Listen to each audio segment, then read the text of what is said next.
I don't know when it became a curse to take an NBA head coaching job, more specifically a coaching award. You're almost guaranteed to get fired that next season. Sacramento Kings have fired head coach Mike Brown, first reported by ESPN. So why am I shocked and surprised? As an NBA head coach, ultimately you're going to get the blame. So I'm not surprised that Mike Brown got fired, because I got fired by the same person. What makes this Mike Brown situation so unique is because it took everybody by surprise. I mean, he appeared to be just what the doctor ordered 3 years ago to get them out of their 10-year playoff drought. I mean, the Kings finally had a head coach with a backbone, with experience, that even coached bigger stars than De'Aaron Fox. But being a locker room presence is only one part of the job. You also have to deal with these players and their egos and their agents whenever it was time for negotiation. And to do that, you need the full support of the organization. If they're moving in the right direction, which the Kings would prove that they clearly are not, as they would make a decision that would completely destroy everything that Mike Brown built. So the Kings choose to fire their head coach, and the next question immediately following that is,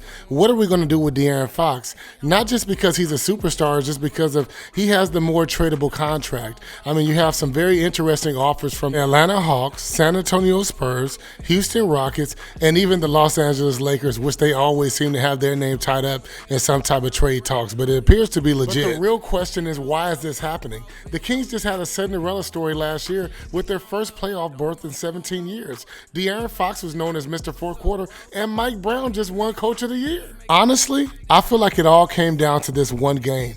Even though the Kings came into this particular game riding a 5-game losing streak, the way they lost this game to the Detroit Pistons was the most embarrassing of all. This quarter, Ivy looking for a foul, bailed out, and one. Yes, the Kings would end up losing this game off a Jaden Ivey 4-point play.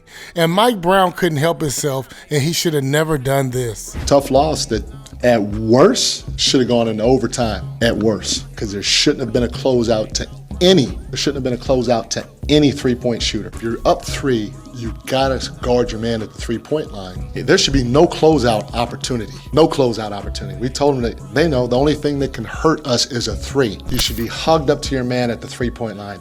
Everybody should. And why there was a closeout by Fox, I'm not sure. But for sure, 100%, we told our guys, can't give up a 3. Can't give up a 3. Can't give up a 3. Stay connected. Stay on the high side. Stay on the high side. Only thing that can hurt us is a 3. And we close out and we foul with 3 seconds to go.